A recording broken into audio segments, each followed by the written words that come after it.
നമ്മുടെ നാട്ടിലെ സിറ്റുവേഷൻ കൂടെ പറയാം. വിലങ്ങാട്, കോഴിക്കോട് ജില്ലയിലെ വിലങ്ങാട്. ഞാൻ ഈ കോഴിക്കോട് ജില്ല എന്ന് എടുത്തു പറയാനുള്ള കാര്യം എന്താണെന്ന് വെച്ചാൽ, കുറച്ച് പേർക്കെങ്കിലും ഒരു കൺഫ്യൂഷൻ ഉണ്ടായിട്ടുണ്ട് വിലങ്ങാടും വയനാട്ടിലുള്ളതാണെന്ന്. അല്ല, വയനാട്ടിലല്ല, കോഴിക്കോട് ജില്ലയിലെ വടകര നാദാപുരത്തിനൊക്കെ അടുത്തുള്ള സ്ഥലമാണ്. അവിടെയും സിറ്റുവേഷൻ അതിഭീകരമാണ് കേട്ടോ. ഈ വയനാടുണ്ടായ അതേ ഭീകരമായ അന്തരീക്ഷം തന്നെയാണ് വിലങ്ങാട് ഉണ്ടായിട്ടുള്ളത്. ആകെ ഒരു വ്യത്യാസം എന്താണെന്ന് വെച്ചാൽ, മിനിറ്റുകൾക്ക് മുമ്പ് ഈ ആൾക്കാരെയൊക്കെ കുറച്ചുപേരെങ്കിലും മാറ്റി താമസിപ്പിക്കാൻ പറ്റി. അതുകൊണ്ട് ഒരു 100ഓളം ജീവനുകൾ രക്ഷിക്കാൻ പറ്റി. പക്ഷേ ഈ മാറ്റി താമസിപ്പിച്ചവരൊക്കെ ഒന്ന് പുറകോട്ട് നോക്കുമ്പോൾ അവർക്കിപ്പോൾ ഒന്നുമില്ല.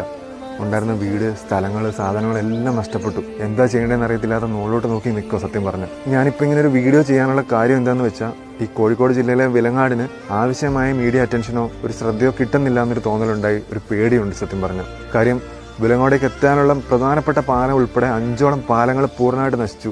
12ഓളം വീടുകൾ പൂർണ്ണമായിട്ട് നശിച്ചിരിക്കുകയാണ്. റോഡുകളില്ല, സ്ഥലങ്ങൾ പോയി, വിലങ്ങാട് ടൗൺ തന്നെ കുറേ പോയി. അപ്പോൾ ഈ സിറ്റുവേഷൻ ഒന്നും ആരും അറിയുന്നില്ലാത്ത പോലൊരു തോന്നൽ. അങ്ങനെ വരാൻ പാടില്ല. നമ്മൾ